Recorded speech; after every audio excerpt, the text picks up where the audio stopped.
My wife joined a feminist social circle and started calling me a controlling a-hole and asking for an open relationship while she was the one mistreating our kids. So I filed for divorce and accidentally ruined her life. I used to love feminists until I met my wife. For a while we were perfect, but then she met a fresh social circle. These women weren't just opinionated, nothing could satisfy them. Hold a door for them? You think all women are children and can't do anything for themselves? Don't hold it? You're disrespectful and entitled. Walk behind them? You're a creep. Walk ahead? You're an egotistical a-hole. But I thought I could trust my wife to not follow the herd, but she did, and ended up ruining more than just her life and our marriage in the process. And it all started with a simple few arguments here and there. I'd leave my plates in the sink after a 14-hour shift, and suddenly, I was the reason for every abuser that wasn't convicted. Or if I started helping with our kids' homework, she'd pull me aside and tell me I'm inherently problematic, and my mansplaining just proves it. The warm, loving woman I married seemed to be vanishing before my eyes, replaced by someone cold and antagonistic. About then, an awful gut feeling washed over me, because I was playing video games with my son and went to high-five him, but then my stomach turned, because he flinched. I immediately noticed and talked to my wife about it, and she told me I had a fragile male ego. Her reasoning was that our son wasn't actually flinching. I was just lying to myself to make myself feel stronger and more powerful than her, because I was insecure. So yeah, pretty confusing, and not at all reassuring. So from then on, I made sure to pay extra close attention to our daughter and son. Every day I watched as they slowly became less and less like their energetic selves, and more timid. My son even started wetting the bed at night. Well, I cared endlessly more about our kids' well-being than the state of my marriage, until one day, I came home early to a parked car in our driveway. My heart broke, but instead of confronting her, I drove off to a diner and came back a few hours later. I proceeded to ask her who she was bringing home when I was at work all day. My friends? Am I not allowed to have a life outside of this miserable house? My heart dropped. It suddenly became very clear that she didn't give an F about our family, and she was not the woman I thought she was. And as our children turned from more timid to actively fearful, I decided to take away one of her fundamental human rights. That right was her right to privacy. But when I checked her phone, most of the messages were deleted, and what remained was alarming. It was a conversation with one of her new friends discussing how Kayla should approach asking me for an open relationship. The friend advised her to ease into it and make him think it's his idea too.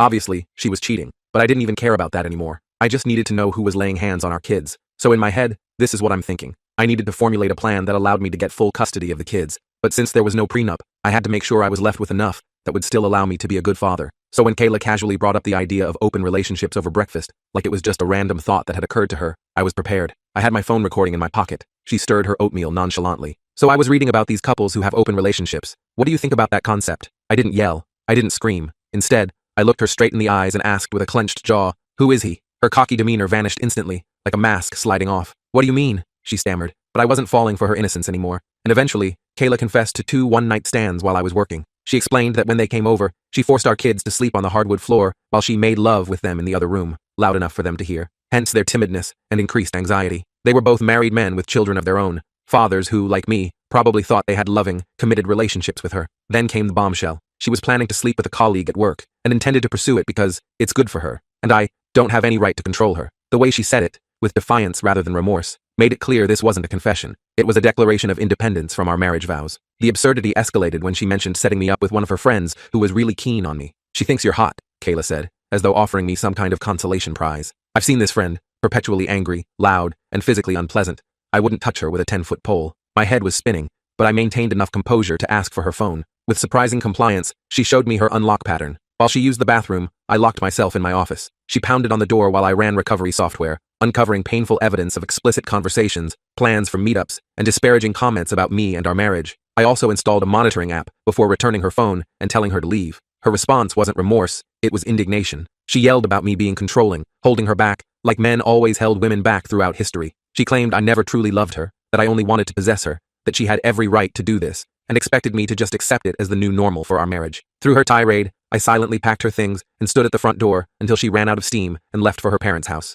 As she walked down the stairs, I said, "You're single now. Do whatever you want. I'm not controlling you anymore. My lawyer will be in touch in January." Before she could reply, I slammed and locked the door, my hands shaking uncontrollably as the finality of what had just happened washed over me. Through the monitoring app, I watched Kayla discuss everything with her friends in a group chat. They praised her for being strong and demanding what she deserved. They assured her my divorce threat was empty, want to bet, that men always make threats they don't follow through on, and that I'd come crawling back once I realized what I was losing. What terrified me was hearing them suggest she could accuse me of domestic abuse if needed to secure her future. One friend brazenly bragged about how she screwed her ex-husband and took everything with false abuse claims. She detailed exactly how to make the allegations seem credible, what to say, how to act, even suggesting Kayla could inflict minor injuries on herself as proof. I immediately ordered security cameras for my house. I knew I needed to record everything from this point forward. Then came something I never expected. Kayla messaged her affair partner to meet at a hotel. The message included the hotel name and room number. I quickly found the AP's wife online, connected with her on Facebook, and told her everything, including their current location. She thanked me and hung up abruptly. Hours later, she sent me a video from the hotel confrontation. "You fucking asshole! You do this to me again? To the kids again? I told you we were over if you ever did this again." She filmed my wife getting dressed on the bed. I vomited when I first saw that footage, the visual confirmation of my wife's betrayal hitting harder than any verbal confession. The AP's wife slapped Kayla and berated her for helping destroy yet another family. I messaged Kayla saying I'd seen the video and never wanted her near me again. My entire body felt cold, as though I'd been plunged into ice water. The woman in that video was unrecognizable to me, not just physically in that compromising situation, but fundamentally as a person. The way Kayla behaved afterward was bizarre, like she viewed our interactions as some competition she was winning. She texted friends that I was falling apart and would be begging her to come home within a week. She seemed completely disconnected from reality, not grasping that we were actually divorcing. There was no remorse, no acknowledgement of the pain she'd caused, just strategic planning for how to come out ahead in the divorce. I joined her family's WhatsApp group and informed them we were divorcing due to her infidelity, thanking them for welcoming me into their family before leaving the group. I received several calls and messages from her relatives but didn't respond. I couldn't bear to relive the details over and over, each retelling reopening the wound.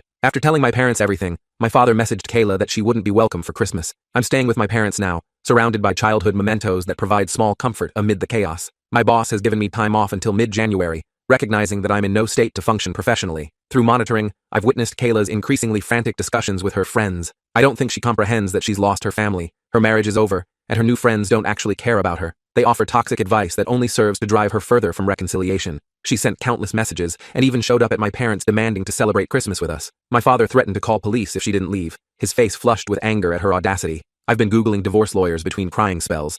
Initially, I think I was in shock, functioning on autopilot while making necessary arrangements, but the pain hit full force once I reached my parents' house. Nothing makes sense anymore. How could someone change so drastically? Was our entire marriage a lie? Was there something I could have done differently? I've only responded twice to her messages. 1. It doesn't matter what you say. I don't know who you are. You're not my wife. My wife would never destroy my heart and soul while smiling. We will get divorced. I don't care what you say or what you want. You have no right to demand anything from me ever again. We are over. 2. Like I said, you're not my wife. I don't know you. My wife would never condemn our children to growing up in a broken home. You, whoever you are, seem proud of what you've done. My wife was loving, caring, considerate, my best friend. You are a self-obsessed, self-absorbed abomination. The messages stopped after that. Perhaps reality was finally setting in. The pain is unbearable sometimes. I find myself staring at family photos, tracing the outline of Kayla's face, wondering if that person ever truly existed, or if she was always capable of this betrayal. I wish none of this had happened. I wish we could go back to before, but I can't do that to myself. This is the worst Christmas ever. In a moment of weakness, I told the kids that mommy doesn't want to be a family anymore, that she wants to be with other men, and we're getting divorced. They're devastated. Briar cried herself to sleep in my arms, while Milo went silent, his small face frozen in confusion. Thank goodness my parents are here to support us all while I'm an absolute mess, barely able to function through the grief. I'm trying to pull myself together for my children, but I'll never go back to Kayla. The level of disrespect and callousness in her behavior is unforgivable. I'm completely lost. Why does she expect to demand anything from me at this point? Is she mentally ill? Has she always been this person beneath the surface? Or did something fundamentally change her? These questions haunt me as I lie awake at night, staring at the ceiling of my childhood bedroom. Sorry for the rambling post. I just needed to get this out somewhere people might understand. Update. So much has happened since my last post. I wish I could say I've been strong through this, but honestly, I've been a sobbing wreck. My father found me on the bathroom floor at 3 a.m. 2 nights ago, hugging my knees and rocking back and forth. I was obsessing over Kayla's chats with her friends until I saw something that broke me completely. She described, in cruel detail, how our marriage, and especially our children, were burdens, preventing her from being a successful woman living up to her full potential. She claimed I was an oppressive piece of shit, holding her back from a good life, and that motherhood was a patriarchal trap,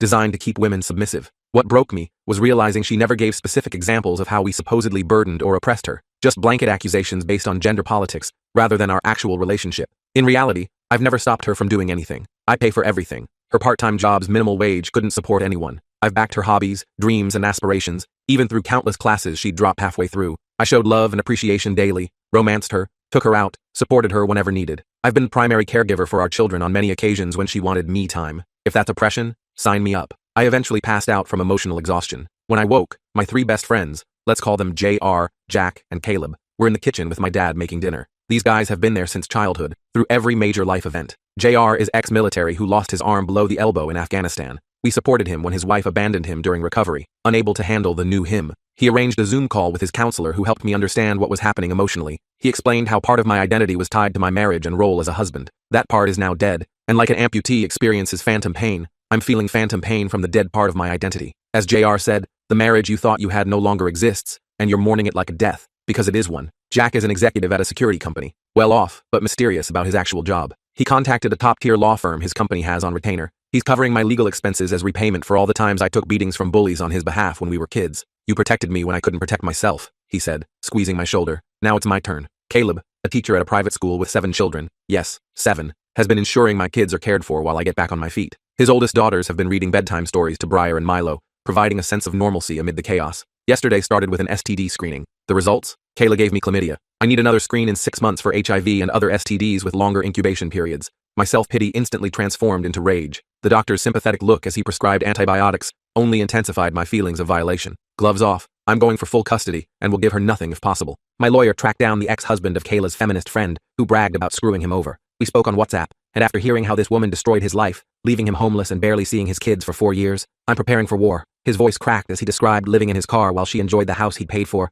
telling their children he didn't love them enough to provide a home. My attorney suggested a preemptive restraining order due to Kayla's negative comments about males, especially for our son's sake. Growing up with an openly anti-male parent is obviously damaging, so we're pursuing full custody. We're compiling evidence of her abandonment of the children, her unstable behavior, and her newly developed extreme views that could harm their psychological development. I had a Zoom call with Kayla yesterday. She hasn't reached out to me or the kids since appearing at my parents' door. She looked more dolled up than I'd seen in years, with excessive makeup and a plunging neckline that seemed bizarre for what should have been a serious conversation about our marriage dissolution. Throughout the call, she tried provoking me into anger. I stayed cool as my lawyer advised, even telling Kayla I was recording the conversation for my records. She started with some absurd statement about different types of penises and how she was looking forward to investigating more in person after restrictions lifted. Her eyes darted off camera occasionally, suggesting she wasn't alone. I simply replied that I wasn't interested in her hobbies, only in discussing our divorce and arrangements for the children. She became hostile when I wouldn't take the bait, calling me boring and pathetic. At one point she went to the bathroom, but merely muted herself while conferring with her friends about what to do next. I watched as she repeatedly cursed me out just for being a man, calling me all manner of slurs while her friends encouraged her aggression. When no progress was made after 45 minutes of this behavior, I concluded, okay fine, a contested divorce it is then. By the way, you gave me chlamydia, and unlike you, I haven't been sleeping with anyone else, so you better get yourself to the clinic. She just frowned like she didn't believe me, then claimed I must have given it to her, a ridiculous accusation since I've been faithful throughout our marriage.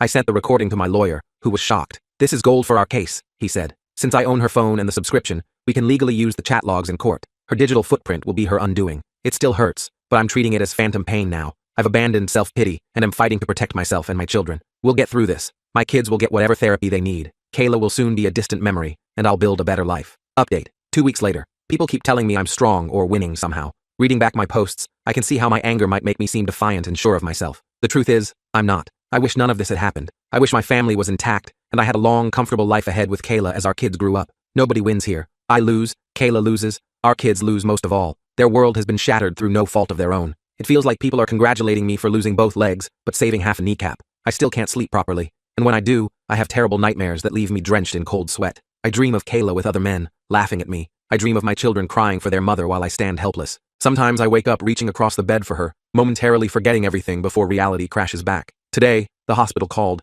I'm still Kayla's emergency contact, and she's still on my health insurance. There was an altercation. She lost teeth, broke her jaw, and needs observation for a few days. The nurse's clinical description couldn't mask the severity of the injuries. When I arrived with her parents, we learned some of her new friends had beaten her severely. Word got out that my lawyer had chat logs of the woman bragging about her ex-husband, the ones from Kayla's phone. They assumed Kayla had provided these logs, resulting in the beating and her being kicked out of their circle. The irony wasn't lost on me. The very people who had encouraged her betrayal had turned on her with shocking violence. Amazingly, she still doesn't realize I'm monitoring her phone. I'll continue paying for her insurance and phone until the divorce is finalized. I just won't believe it's over until I'm holding the papers. There's a part of me that still wants to protect her, despite everything. 11 years of love doesn't disappear overnight, even when betrayal shatters the relationship. Kayla has nothing now. She asked if she could move back home, her voice muffled through her wired jaw. I simply told her, no way in hell. Her mother won't give her a penny unless she gets clean and stays clean for at least a year. They offered to let her live with them under strict conditions. No phone, no visitors, mandatory counseling. For the first time, I saw a glimmer of regret when she said, I'm sorry I ruined everything,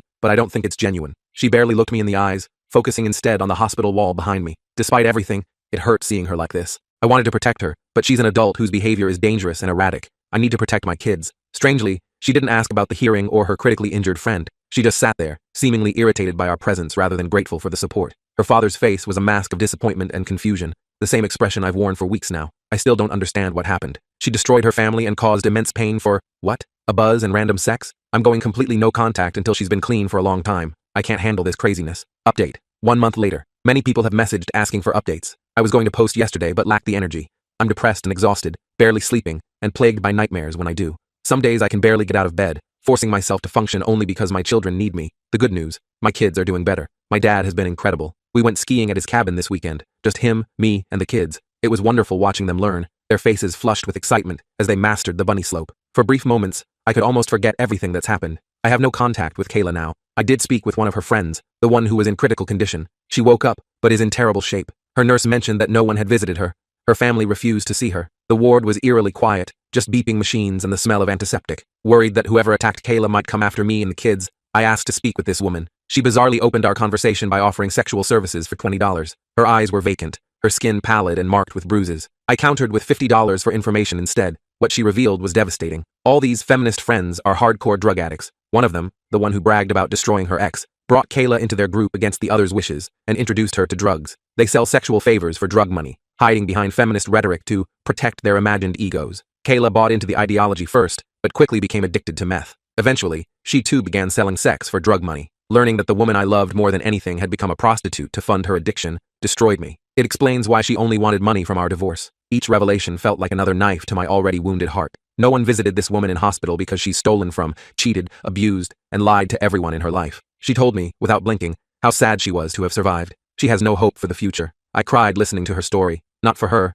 but for what happened to Kayla, for the horrific decisions that led her down this path of self-destruction. I'm not excusing Kayla's choices. She decided to play with fire and lost everything, but understanding her addiction explains much of her bizarre behavior, the personality changes, the irrational anger, the complete disregard for those who loved her. Many Redditors with experience with addicts warned me Kayla might attempt suicide as her life collapsed. They were right. She tried to overdose deliberately. I'd discussed this possibility with her father, and we decided to monitor her closely. While at the cabin Saturday, I received what read like a suicide note. She confessed to her addiction and prostitution, said she'd let everyone down, and suggested she was taking the only option left. The words were rambling, disjointed, but the intent was clear. I immediately called her father and shared her location from the monitoring app. He found her unconscious on a park bench and rushed her to the hospital. She was hypothermic and barely alive. If he'd arrived even slightly later, I can't bear to think about it. Despite everything, I didn't want her to die. The mother of my children, the woman I once built a life with, I wanted her to heal, even if we could never be together again. They've put her on methadone, and her father has been appointed her legal guardian after proving she abandoned her children, which apparently demonstrates mental incompetence more clearly than a suicide attempt.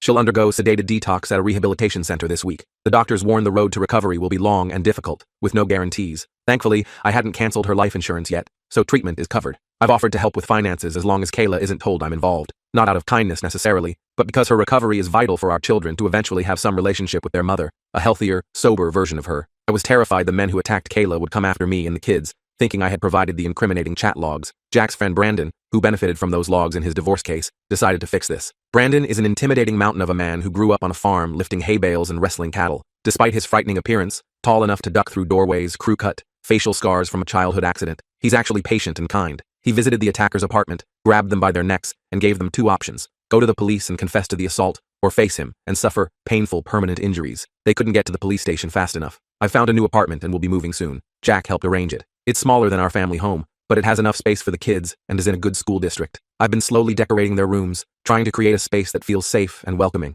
Despite everything, I'm profoundly depressed. What keeps me going is my friends, family, and the need to stay strong for my kids. My heart breaks for Kayla. Despite everything, I don't regret marrying her. I still love who she was, but I know we can never reconcile. She isn't the person she used to be, and there's too much pain between us. We had a good life before this disaster. I wouldn't have my children without her, and I wouldn't trade them for anything. The pain will linger, but I hope I'm strong enough to endure it. Some days I doubt myself, but other days I see glimmers of a possible future, different than what I'd planned, but perhaps still worthwhile. Strangely, learning about Kayla's addiction has helped my kids cope. It's easier to explain that mommy is sick, and it's going to take a long time for her to get well, than to explain betrayal and abandonment. They've written her letters that I'm keeping safe until she's stable enough to read them. Their resilience amazes me. Children can adapt to so much if given the proper support and honest, age-appropriate explanations. I'm sad and exhausted, but Brandon is here with his kids now. We're watching Madagascar 3 tonight. I'm trying to make as many good memories as possible amid the darkness. Our children seem to be doing better. They laugh more freely now, and the nightmares have become less frequent. I think we'll be okay. Not today, not tomorrow, but eventually. Thank you, everyone, for your help and support. The kindness of strangers has been a lifeline during the darkest moments. Final update. Kayla passed away. She overdosed while in rehab. Nobody knows how she got the drugs. One doctor speculated she might have swallowed a hidden bag that burst during detox, releasing a fatal dose into her system all at once. I held our children as they sobbed, their small bodies shaking with grief I couldn't soothe. How do you explain to children that their mother is never coming back, that the illness took her forever? I have no answers, only tears that won't stop flowing. I won't be posting anymore or answering comments. Thank you to everyone who provided helpful suggestions and support during this nightmare.